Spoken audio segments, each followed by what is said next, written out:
Welcome, ladies and gentlemen, to this week's installment of Renegade of Wrestling. I am your host, JJ Williams. This is not Dad's on Wrestling. Jeff is sitting next to me. We are here to do our standard Battleground Pro Wrestling Legion Hall of Doom hype video. Yes. But first, you look like you have a prop. Go ahead and get I this do. out of the way. Yes. I forgot yesterday and after the bell, and that's my bad because I was that tired when I taped after the bell yesterday. I'm just whatever. This is the last week, y'all. Have a nice day. A Tale of Blood and Sweat Socks by Mick Foley. If you haven't started it, probably a little late to start it now, unless you're JJ and me and, can read the entire book in a week, or in your case, 8 hours. 16. It does to 2 hours. Get her done. Last week. All right. Now that the cheap plug is out of the way, let's get to an even cheaper plug. Cheap plug. Considering, like what you did there. Considering we don't get paid to do these. This is true. This is true. But, we do these as a favor to the higher-ups of Battleground Pro Wrestling because we believe in their company, we believe in their product, and we want to get it out there to the thousands of subscribers that we have. Yes. This Saturday, I almost said tomorrow. Right?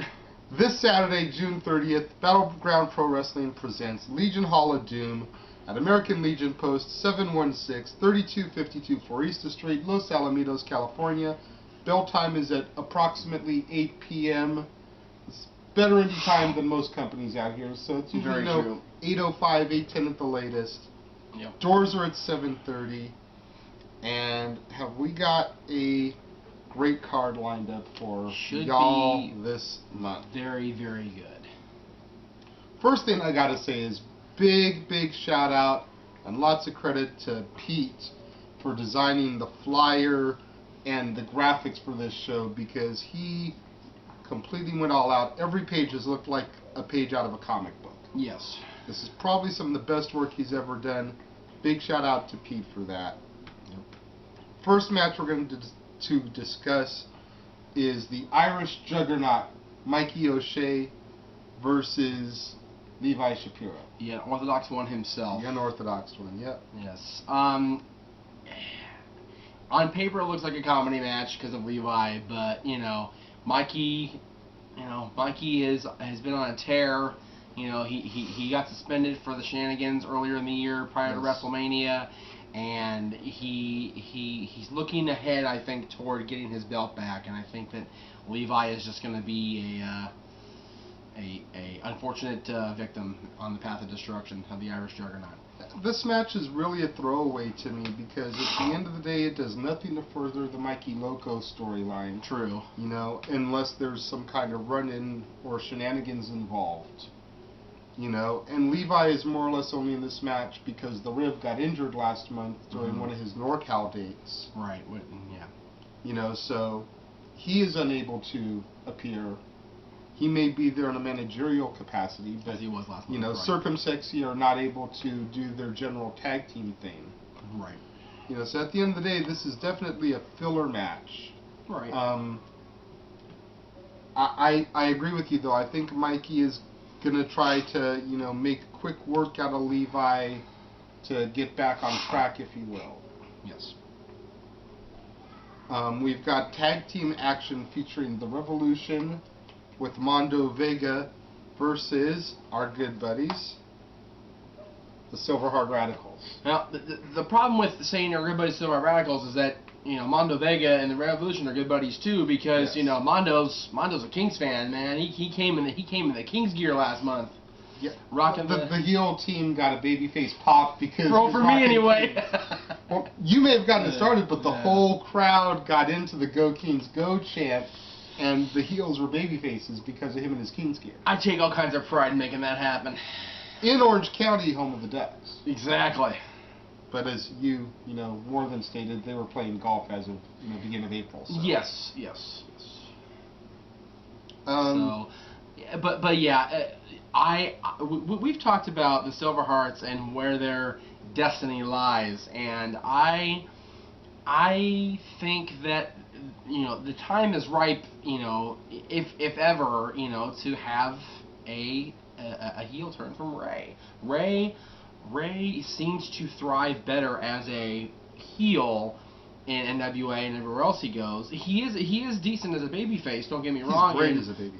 Okay, he's great as a babyface in BPW, but I personally like the heel Ray better. I always have. It's the same dilemma that we always face with Mikey. Everywhere he goes, he's this mammoth monster heel, except in his home company of Battleground, he's the over-the-top babyface. Right. He does both roles great, yes. but we prefer Mikey as the heel. Right.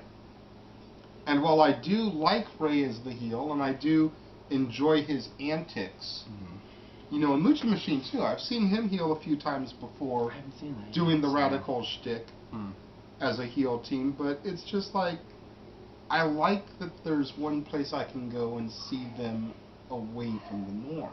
Okay. I think it would really hurt Battleground's tag division to have Ray break off and go heel. Okay. If you wanted to turn the team heel, that would be great, but this would be the wrong time to do it because the Revolution is already heel. Definitely, that's very true. Okay, well then. And if you were going to break them off, you know, as corny as this is going to sound, I would say save a heel turn till the aptly named Burning Bridges show in August. Okay. You know, have Ray burn his bridges with Lucha by turning heel. Or both of them burn the bridges with the fans. You know, yes. Either way. Okay. Well, but at the end of 2 more months, so we'll see. At the end of the day, though, the Revolution has been on too much of a tear. I'm going to call the Revolution to get the victory in this one. As will I. No disqualification, falls count anywhere, Tito Escondido versus Tyler Bateman with Rays. This one is going to get people hurt.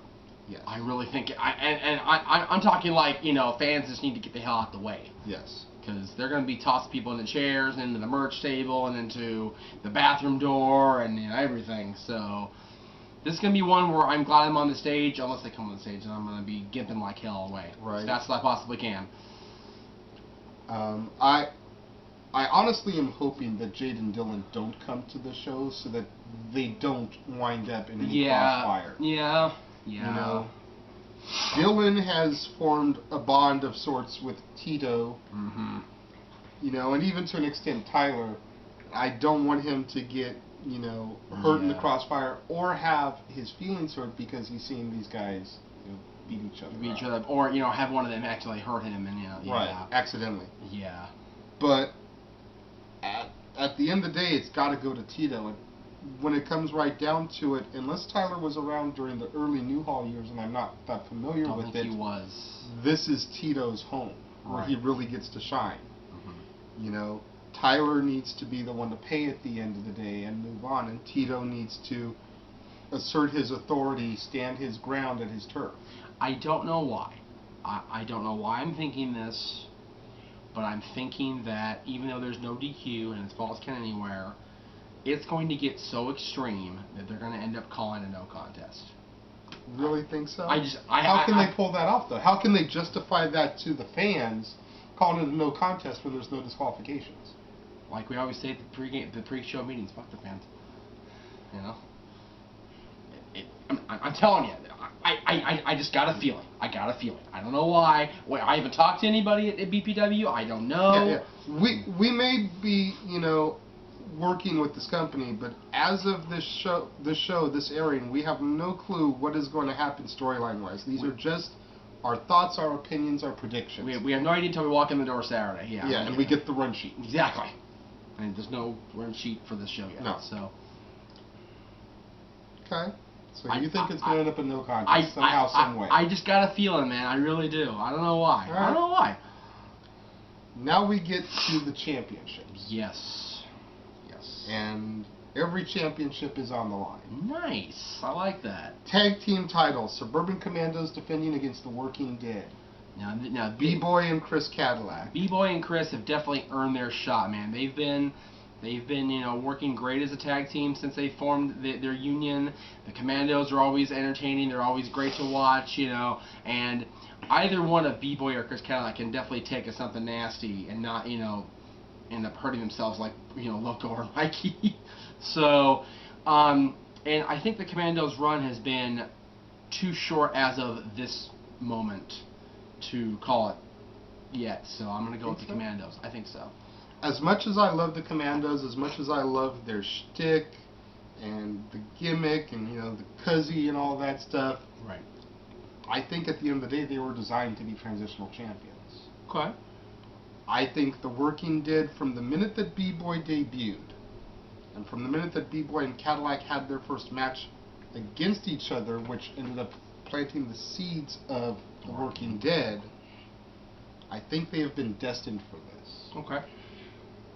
You know, I'm not 100% it's going to happen this show, but I definitely, you know, see some kind of a Working Dead victory, even if the titles don't change hands. All right.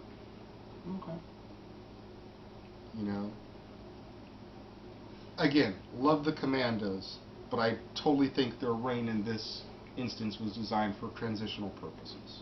Very good. So if the Working Dead walks out with the straps, I told you. If they still get the victory, I told you. Yeah. Either way. But don't look for the Commandos to hold it past next month if they do hold them this time. Okay. Ring Warrior Championship. Top Shelf Jeremy Yeager defending against Seville Alvarez and the returning Perry Von Vicious. Right, now remind me about Perry, because I don't remember Perry Von Vicious. Perry Von Vicious appeared, I believe, in the first two shows we attended last year, August and September. Okay. He is a NorCal guy. Uh-huh. He comes to the ring in basically like a business suit, white suit, Mm-hmm. and then once he's in the ring, you know, disrobes into his gear and Much like wrestles. a DiBiase style. Yes. Okay, that makes sense. Very much of a DiBiase gimmick. He definitely portrays the aura that he is better than you. Mm. He is more sophisticated. Got it. I'm not sure if he really portrays the richness that Right, DiBiase portrayed, Right. but he definitely has that arrogant, I'm better than you. So kind of a Damien Sandow in a $1 Million Man suit. Yeah. Okay. Yeah. All right. Yeager's going to retain. Yeah, has to. Perry is coming back, like I said, his first time in the company since, I believe, Almost August, a September year, of yeah. last year. Yeah. Seville has been on a streak, but I don't think he's ready for the title yet. I think he's Yeah. still a little bit spotty. Yeah. You know, no disrespect to Seville, but he's our Sin Cara. Oh. You know? Yeah, He's got the talent, he's got the ability. I just think he tries to throw too much in his matches and ends up botching some things. Or botching the lighting. Yeah. Let the lighting hit the floor. I Let know, the lighting right? hit the floor. Oh my God. So you're saying Jeremy to retain? Yes, sir. Probably missed it. Yeah, In my Seville diatribe. That's okay. No worries. Quite possibly the match of the night if Tyler and Tito doesn't take it away. Yes. For the West Coast Wrestling Company Heavyweight Championship. Oh man. Famous B defending his title against the certified badass Rick fucking Ellis. Now, you know I got history with Rick. I know you do, and we've got history with B. B is our boy. I know. B's our boy, but Rick, But he's not B-boy. No, he's not B-boy. Just want to make sure I clarify. B is our boy, but he's not B-boy. That's right. Rick, you know, I managed Rick before he became champion. I managed Devin Sparks when he was in the stable with Rick and was West Coast champion. Rick, I would like Rick to regain the championship, but I think that booking will dictate that B, you know, will get the push once again and you know, be certified as a legit champion, a legit threat to anybody in Southern California by defeating Rick Ellis. I think it would be very interesting. Let me first say that either man can definitely come out of this the winner, Definitely. and I will not be disappointed. No. I think it would be interesting, though, considering the events that occurred 5 years ago this past weekend. True. If Rick, who seriously looked up to that man, Yes. patterned a lot of his style after that man, Very much so. decided to become a pro wrestler because of that man, Yes. regained his title that he never really lost in the first place. Okay. I think that would That's be a interesting. great story. Interesting. I would like. It's not Einstein's theory of relativity, but it is a good theory. It is a good theory, and I'd like to see it happen. I have a feeling that Adam is trying to establish B and establish his championship as something that must be, basically wrested away from the champion by extreme force. And nobody has more extreme force than Rick Ellis, but I think that B is just going to be just that much better. Do you think Saturday. this could be the next B Joey feud that we've seen? Yes. Where they'll have a couple more matches down the road and Rick will get it back in the end. It just may not be this time. I definitely think that. Yes, sir. Yes. And for the Battleground Pro Wrestling Heavyweight Championship, Rico Dynamite, the champion, defends his title against Sheik Khan Abadi, who Already successfully has to, defended his Devil Mountain Championship last month, acquired the Action Coast Empire Championship last month when they went title for title, him against Chupi. And he very well could end up adding a third strap to his resume on this night. Yes. Rico has had a good run. He has had the belt since October. Mm-hmm. If Rico is going to lose it, I think now would be a good time. Because I think he's lost a little bit of steam in his reign, in my opinion. Nothing against Rico. It's definitely his fault. Rico. Yeah, it's definitely his But fault. I think his reign has lost steam. Well, I think beating a double champion would pick up that locomotive and send it back down the track faster. Possibly. But I think that this will be Sheik's night. I think Sheik will do it. I disagree. After talking with Rico recently at NWA, I disagree. Rico seems to think he's going to come out on top. Okay. So we'll see what happens coming. In addition to all that, we're going to have the second installment of Wrestlers Say the Darndest Things. Yes. Starring Sean Black Cosby and featuring the Derevko brothers. Weren't they on the first episode too? No, I don't think they were the featured guest. They may have crashed it, but I don't think they were the featured guest. Okay. Well, whatever. So, anyway, should be shenanigans in that segment. That is the lineup for this month's Legion Hall of Doom, presented by Battleground Pro Wrestling.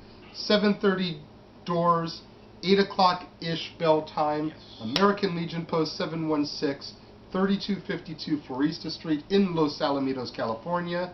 You can find the Dads on Wrestling. Will be there on stage, tweeting our thoughts and results of the matches as they happen. Stat Boy will be there assisting us as ring crew and ring gear retriever and all that good junk. Yes.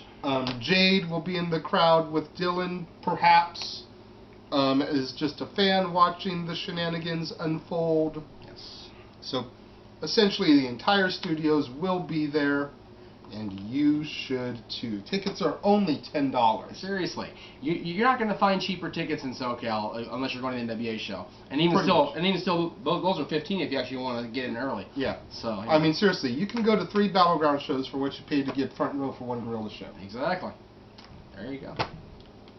Bottom line, and that's part of why we love Battleground so much, is they are cost effective. That's right.